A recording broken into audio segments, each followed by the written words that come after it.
Hola, buenas tardes. El día de hoy quiero presentarles un trabajo de investigación, un pequeño trabajo de investigación que realicé respecto de la situación actual de inseguridad, la crisis de inseguridad que está viviendo el hermano país de Ecuador.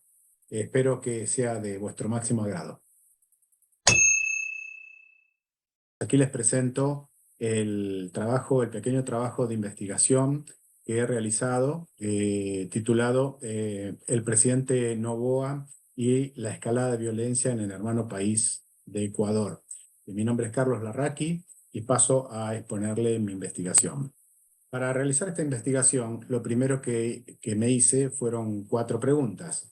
La primera es por qué el Ecuador pasó de ser uno de los países más seguros de Latinoamérica a ser uno de los más inseguros. La segunda pregunta es la responsabilidad que tienen los expresidentes ecuatorianos en esta escalada de violencia. La tercera pregunta es si el presidente Noboa podrá replicar las políticas de Bukele y lograr la pacificación del país. Y la cuarta pregunta que yo me hice fue si esta escalada de violencia es parte de un plan para favorecer a otro partido político o en las próximas elecciones, obviamente, que son dentro de 11 meses, o simplemente las bandas buscan fortalecer su poder en medio de un Estado fallido. ¿Qué significa un Estado fallido y si Ecuador está encuadrado dentro de estas premisas? Dice que un Estado fallido es un gobierno que se ha vuelto incapaz de proporcionar las funciones y responsabilidades básicas de una nación soberana, como la defensa militar, la aplicación de la ley, la justicia, la educación o la estabilidad económica. Las características comunes de los estados fallidos incluyen la violencia civil en curso, la corrupción, el crimen, la pobreza, el analfabetismo y la infraestructura en ruinas. Incluso si un estado fallido funciona correctamente, puede fracasar si se pierde la credibilidad y la confianza de la gente. Y aquí vemos cómo va encajando cada uno de los puntos de la definición en lo que hoy estamos viendo que sucede en Ecuador, ¿verdad? Las funciones como la aplicación de la ley, la justicia, la educación y la estabilidad económica son las que están fracasando hoy día en el país. Las características más comunes, dijimos, violencia civil en curso, es lo que estamos viendo, corrupción, crimen, pobreza, analfabetismo, infraestructura en ruinas. Ya vemos que las fuerzas de seguridad y de orden hoy por hoy vienen en decadentes. Los distintos organismos del gobierno son penetrados y corrompidos por las bandas y pues obviamente vemos que sí va encajando en esta definición. Pero vamos a avanzar. En 1990 los homicidios estaban en el orden de los 892 homicidios. Hacia el año 2010 veíamos cómo llegaban a los 1.625 en una escalada que venía desde 1990 hasta ese momento, hasta los 2.600 homicidios, y a partir de ese momento vemos cómo viene una pendiente y llegamos hacia el año 2018 en 959 homicidios. Y de ahí viene otra nueva escalada, pero ya más abrupta, donde vemos 2023 llegamos a 7.592 homicidios con saltos que se multiplican del 2021 al 22 y del 22 al 23 y del 20 al 21, ¿verdad? Ahí tenemos casi prácticamente duplicación de la cantidad de homicidios. Bueno, vamos a ver el estado de situación de esta semana, cómo se presentó esta semana en Ecuador. Primero, hemos visto cómo se dio un amotinamiento en la cárcel del litoral de Guayaquil, donde pues hubieron escapes de presos, entre ellos la segunda vez que se escapa el señor Adolfo Fito Macías, líder de la banda de los Choneros, quien tenía una condena de 34 años de prisión. El lunes el presidente decreta que el país se encuentra en estado de conflicto armado y, como les decía, decreta el estado de excepción o estado de sitio. Ahí vamos a ver qué es el estado de sitio. Se dio hacia el día miércoles, martes y miércoles, una escalada de violencia tras este decreto presidencial, donde el día miércoles vemos cómo se toma un canal de televisión mientras estaban en el aire, pues amenazando a los periodistas con armas de fuego y amenazándolos con explosivos, ¿no? Con explosivos que se veían que eran algo así como dinamita o algo similar. Acto seguido, pues la policía llega al lugar y pues logra reducir a los delincuentes, los apresa y termina con este secuestro y toma de rehenes que se estaba realizando de la manera más impune a la luz de todo el mundo, al aire y en medio de una transmisión periodística. Hubo un intento también de toma de una universidad que no se logró por el horario. También hubo secuestro de personas, esto fue lo más grave que hemos visto, secuestro y asesinato de personas. Al menos 8 personas murieron entre civiles uniformados, ¿no? Fueron asesinados y hubo varios heridos.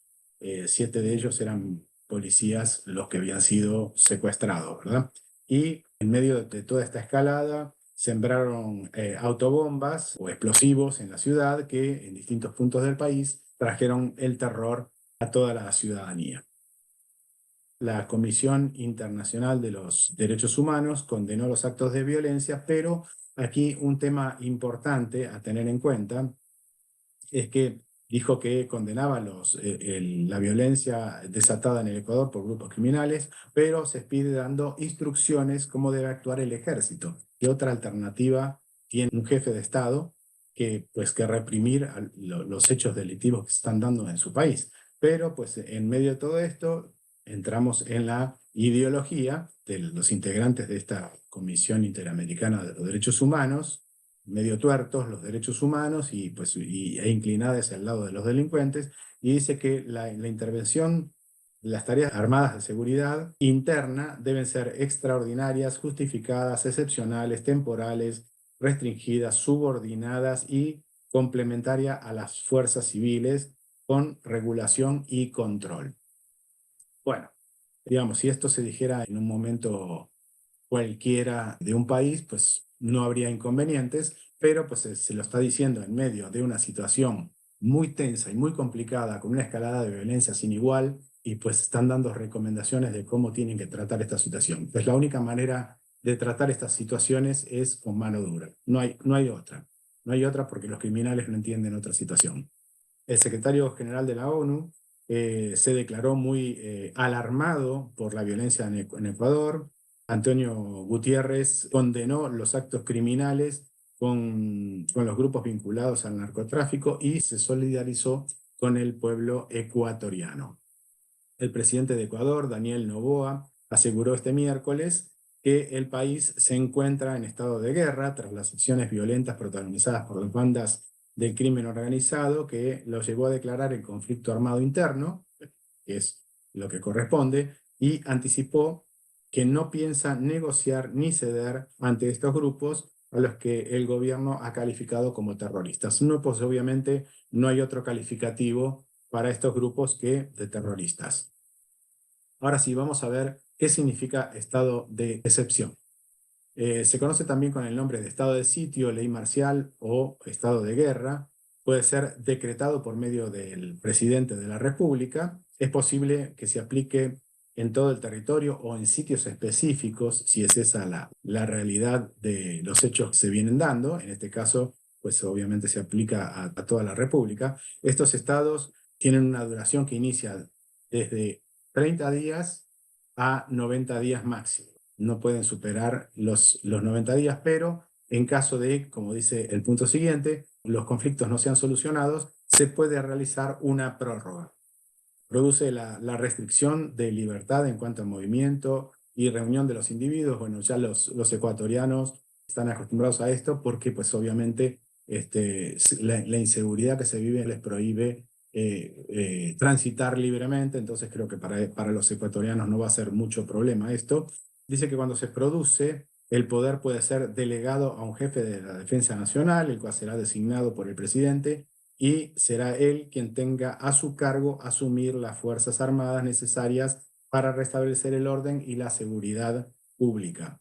se pueden producir algunos efectos negativos relacionados con los derechos fundamentales de los individuos, pero pues aquí los individuos son los que están necesitando este estado de sitio, ¿verdad? Continuando con las claves, vamos a analizar a través del tiempo los últimos gobiernos a partir del presidente Correa, socialista, comunista, gobernó desde el 2007 al 2017, catalogado como antidemocrático en el país, aliado al chavismo, a Cuba, a Venezuela, ¿verdad? Países o sin democracia, mejor dicho, ¿no? Con democracias turbias. En su gobierno, en principio, subió la criminalidad, pero pues vimos más tarde cómo se alía a los Latin Kings, hace acuerdos con ellos, le da personería jurídica y varias prebendas, los incluye dentro de su partido, y tras estos acuerdos la criminalidad empieza a bajar. Pero de todas maneras su gobierno terminó con una crisis económica, en default de su deuda, escándalos de corrupción. Recordemos que Rafael Correa fue vinculado a casos como el de Odebrecht, donde hubo corrupción desde el gobierno, y pues se escapó prácticamente del país y se refugió en Bélgica. Años más tarde es juzgado por estos crímenes y condenado a 8 años de prisión que nunca cumplió por estar fuera del país, ¿verdad? Este señor no vuelve porque justamente se mantiene en el exilio para evitar ser detenido. En la sucesión del poder viene el señor Lenín Moreno, el presidente Lenín Moreno del 2017 al 2021, también socialista, también viene con el apoyo del partido de Correa, pero pues cuando llega al gobierno se le pone en contra y empieza a criticar la herencia recibida y los actos de corrupción y de violencia relacionados con el presidente Correa. Termina en medio de un deterioro económico, continúa el deterioro económico en Ecuador y un incremento de la deuda externa, ¿verdad?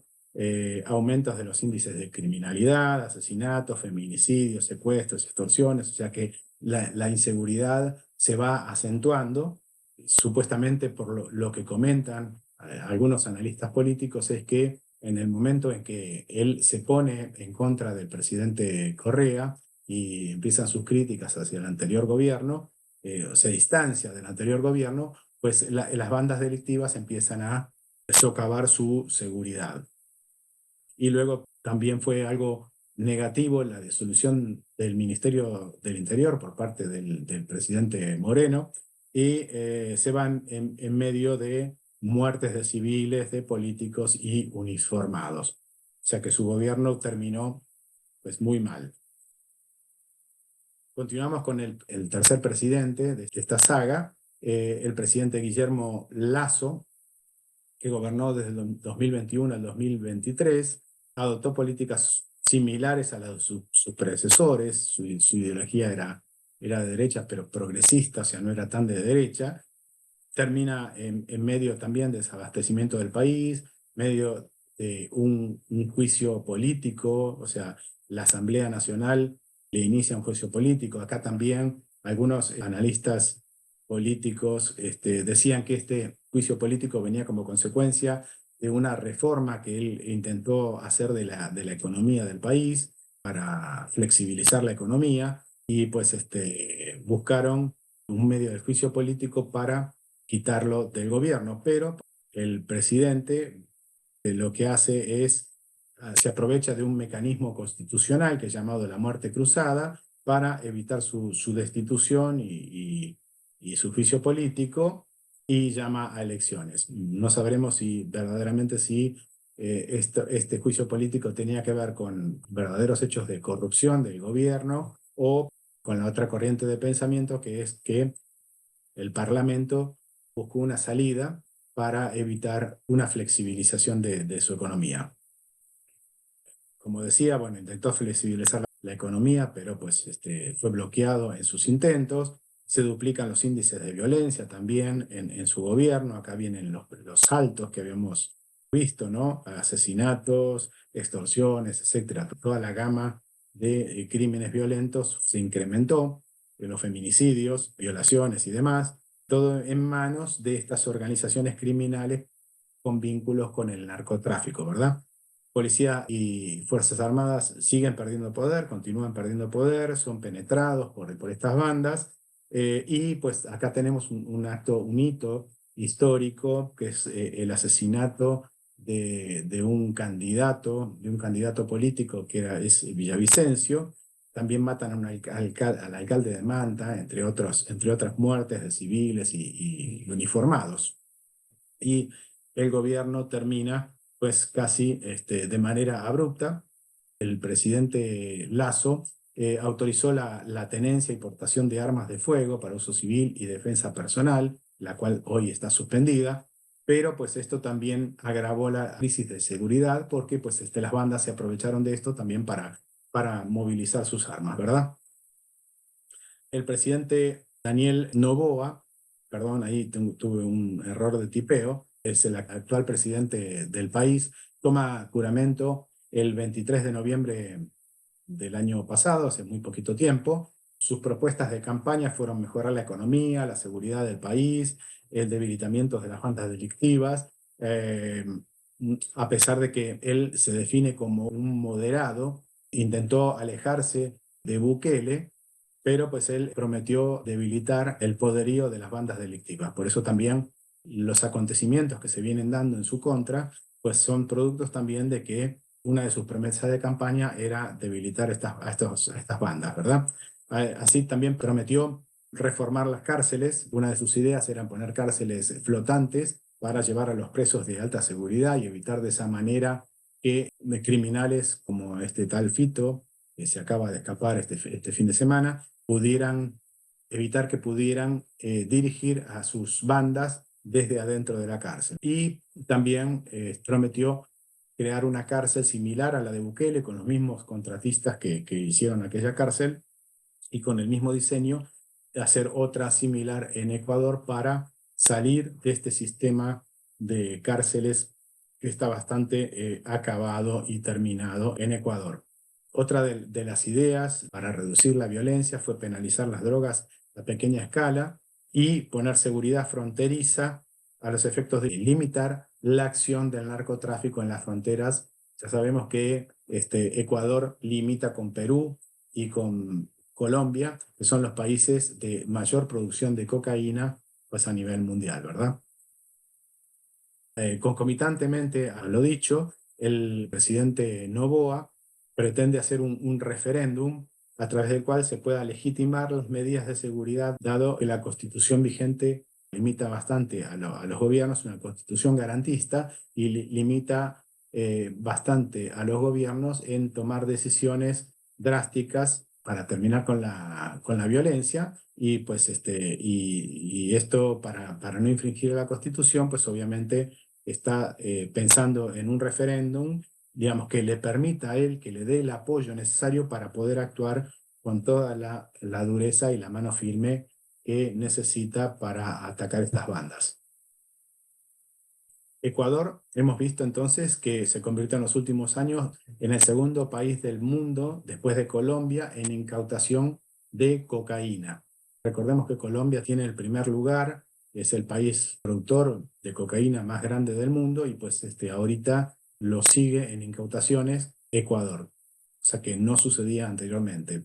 Las bandas delictivas como los choneros, que era la banda de Fito, obviamente, que lo que hablábamos previamente, los lobos, los tiguerones, los Chon Killers, los R7 y los Lagartos son las bandas delictivas que están gobernando, digamos, de alguna manera, ciertas ciudades en Ecuador que gobiernan la delincuencia, ¿no? Y manejan con su poderío bélico 4 o 5 ciudades más importantes que lo vamos a ver ahorita, de Ecuador. De acuerdo con Inside Crime, en Ecuador operan también los dos cárteles mexicanos, el cartel Jalisco Nueva Generación y el cartel de Sinaloa. Dicho sea de paso, estos cárteles son los que entrenan también a las bandas ecuatorianas para cometer sus crímenes, ¿no? También reciben el entrenamiento de estos cárteles. Y por otro lado, pues el Frente Oliver Sinisterra, el FOS, y la FARC o disidencias de la FARC, ¿no? son también grupos colombianos, en este caso, que pues, están trabajando y abastecen a Ecuador de cocaína, ¿verdad? Dice que mientras el Frente 48, agrupación también surgida de la FARC, es vinculado al Comando de Fronteras, fracciones colombianas, estaría proveyendo de cocaína a los Lobos. Entonces, lo que quiere decir esto es que algunas bandas delictivas están siendo abastecidas y aliadas a algún cartel mexicano o a algunos productores colombianos y otras bandas delictivas con otros, ¿verdad? Las ciudades más afectadas, que era lo que veíamos anteriormente, por los grupos de los narcotráficos, son Esmeralda, Mantas, Guayaquil, el Cañón Dural, donde Ecuador tiene puertos, son puertos importantes, de donde se distribuye droga hacia Estados Unidos y hacia Europa. Por eso que estas 4 ciudades están gobernadas o están eh, prácticamente tomadas por estas bandas, porque es de donde parte la droga hacia otros países. En los últimos años, Ecuador pasó de ser un país de paso a un país de acopio y distribución en Latinoamérica. Esto es un cambio muy importante porque al ser un país de paso, digamos, no estamos hablando de un país donde se guarda, sino que pasan los barcos, pasan camiones o pasan los medios que sean o aviones, pero no queda ahí el producto, ¿verdad? La droga. En este caso, pues Ecuador sí ya ahora forma parte de un país de acopio y de distribución. De ahí parte la droga hacia todo el mundo. Ya es un cambio muy abrupto y que también incide en la inseguridad del país, ¿verdad? Como dijimos, Ecuador limita con Colombia y con Perú, que son los mayores productores del mundo. Esto también lo hace un país interesante para el narcotráfico. Ecuador es un país pequeño, otra de las cosas que lo hace interesante para el narcotráfico, y por carreteras, por medios de comunicación, pueden rápidamente cruzar de un punto a otro, trasladar el producto de un punto a otro sin mayores complicaciones. Otro de los temas que hacen interesante para la delincuencia al Ecuador es que hay muy baja bancarización y una economía dolarizada. Son muy difíciles de perseguir los capitales, ¿verdad? Entonces, le da mucha libertad a los narcotraficantes porque, pues obviamente, no pueden seguir las pistas o los rastros de sus inversiones, de su dinero, de su traslado de dinero. También, bueno, lo que colaboró con esta escalada de violencia, con la delincuencia en el país fue pues, la liberación de la aportación y tenencia de armas de fuego. Esto fue suspendido, pero, digamos, para los delincuentes les vino como anillo al dedo porque, pues, obviamente, permite mover sus armas libremente, ¿verdad? La corrupción en las cárceles es otro de los temas importantes que se viene dando en Ecuador, y eso es lo que quiere modificar el actual presidente.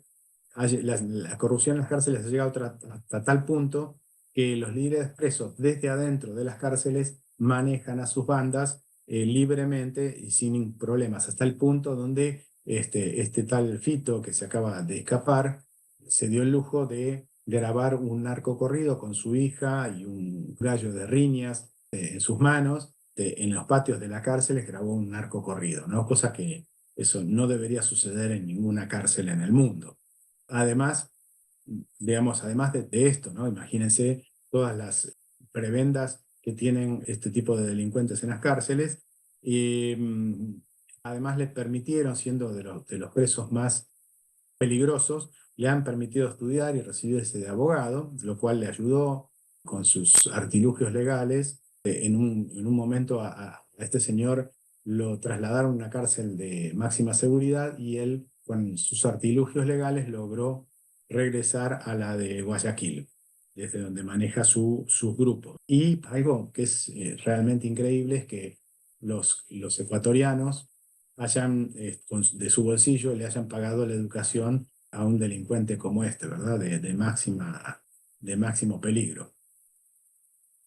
Avancemos. Bueno, el periodismo, pues obviamente no salió ileso El periodismo no solo ha recibido ataques, sino acallamientos, amenazas y demás, y pues obviamente que no han podido realizar sus tareas de la manera que deberían, ¿verdad?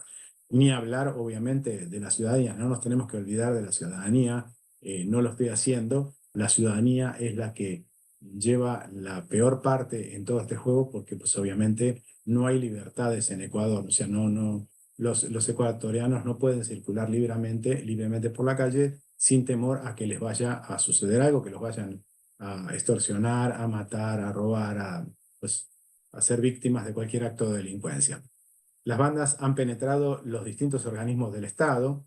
Esto salió del operativo Metástasis, del cual se desprendió que policías, políticos, jueces, fiscales, militares son corrompidos por estas bandas para lograr su impunidad, para lograr mayores libertades para ellos, para su trabajo, para sus crímenes, para salir impunes de cada crimen que cometen, ¿verdad? Y logren con éxito su finalidad. Y pues obviamente casos como el de Fito, ¿no? Que pueden, gracias a esta red de corrupción, puedan escaparse fácilmente de una cárcel, lo cual no podrían hacer si no existiera. Bien, amigos, este es el informe que les tenía preparado. Ahora quisiera hacerles un pequeño resumen de lo que vimos en este informe. Y pues en principio vemos que el presidente Noboa heredó una mochila muy pesada de sus gobiernos anteriores, lo cual pues ahora le está impidiendo gobernar con libertad y pues esto agravó su situación, dado que él no ha podido aún gobernar su país porque pues tiene a todas las mafias, a todas las bandas, estas bandas ligadas al narcotráfico, las tiene en su contra. Muy bien, vimos así entonces cómo a partir del presidente Correa, del socialista Correa, se alió a las mafias, ¿no? Las metió al gobierno, les dio hasta curules en el Parlamento, cosa que es gravísimo. Se fue en medio de actos enredados en hechos de corrupción, destrucción de la economía. Estuvo vinculado al caso Odebrecht, como vimos anteriormente. Todos hechos de corrupción hicieron que, pues a su salida del gobierno, se autoexiliara en Bélgica y pues esto no impidió que más tarde fuera juzgado y condenado a 8 años de prisión, razón por la cual no viene a Ecuador de regreso porque pues obviamente va preso. Pero pues en medio de todos sus hechos de corrupción, el presidente Correa trata a las bandas como gente de honor, los compara con Boy Scouts, increíblemente los compara con los Boy Scouts, y los lleva a su gobierno, los mete a su gobierno, como decíamos anteriormente, y esto hace de que de alguna manera él pueda bajar los índices de criminalidad, pero pues ¿a qué costo? Ese es el punto que más uno tiene que analizar en este caso, ¿no? ¿A qué costo el presidente Correa baja los índices de criminalidad? Luego sigue el presidente Lenín Moreno, quien llega al poder de la mano de Correa, ¿no? Luego vemos cómo Moreno se le da vuelta y se pone en contra de Correa y termina criticándolo, pero su gobierno, también socialista como el anterior, fue verdaderamente otro desastre, subiendo abruptamente los índices de criminalidad, disuelve el Ministerio del Interior, lo cual agrava aún más la situación de Ecuador y termina pues con una economía destrozada y una situación de criminalidad en incremento, en aumento, lo cual va agravando aún más la situación de Ecuador.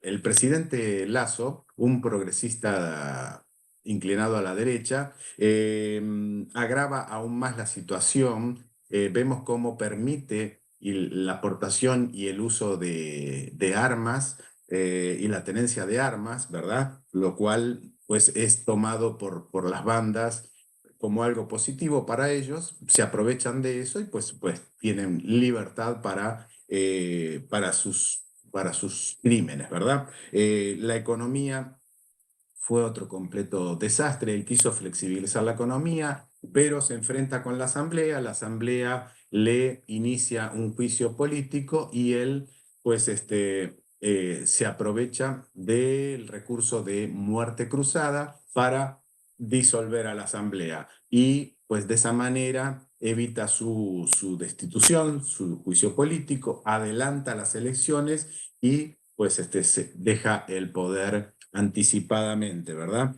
Pero se va en medio de muertes de civiles, de políticos como Villavicencio, de alcaldes, de uniformados, en fin, la situación de violencia se agrava aún más, crece abruptamente, llega a límites insospechados, pasando los 7.000 los 7.000 crímenes y pues esto viene a dejarle la sucesión, una sucesión al futuro presidente, pues el presidente Noboa, quien hereda toda esta mochila, toda esta carga, este desastre de tres gobiernos, al menos, ¿no? Tres gobiernos totalmente desastrosos que desembocan en grandes índices de violencia, las cárceles tomadas por las mafias que ya venían siendo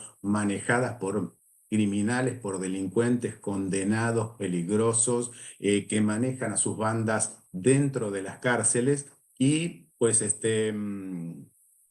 vemos cómo se fugan criminales de alta peligrosidad de las cárceles. El presidente Noboa trata de poner un freno a toda esta situación y declara el estado de excepción o de estado de sitio, pero ya vemos que pues, las mafias lo enfrentan, lo que no quieren es dejarlo gobernar.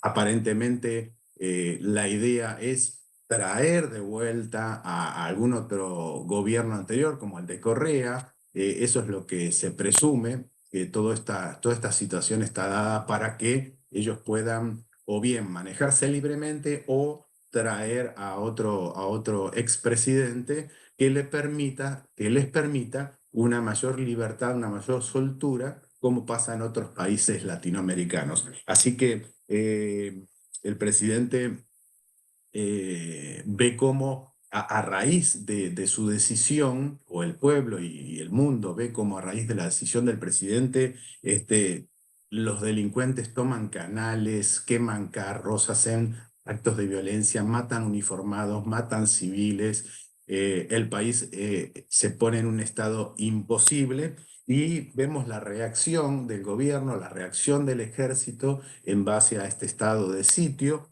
con 329 personas terroristas detenidos y al menos 5 muertos. El presidente Noboa, vimos cómo él se había alejado de Bukele, de Nayib Bukele. Él había dicho que él tenía un perfil moderado, pero pues esperemos por el bien de Ecuador de que no sea así, de que se acerque más a Bukele y que pueda de esta manera pacificar a Ecuador, que es lo que la gente necesita. ¿Por qué? Porque la gente hoy día está pensando en que como último recurso podrían traer de vuelta, que esta es un poco lo que, la idea que uno piensa, ¿no? Que la finalidad de todo este desastre y todas estas escaladas de violencia sean de traer de vuelta al presidente Correa pues para que negocie con las mafias y pues a pesar de que es un corrupto y que ha destruido el país, pues los pobres ecuatorianos puedan llevarse la fiesta en paz. Así que bueno, este fue mi análisis y mi opinión. Espero que les haya gustado. Si les gustó, suscríbanse a mi canal, denle click a la campanita, denle like y pues así yo puedo llegar a más personas, puedo llegar a otras personas con mi opinión, con mis análisis y puedo hacer crecer este canal. Es la idea. Que tengan muy buenos días y gracias por todo.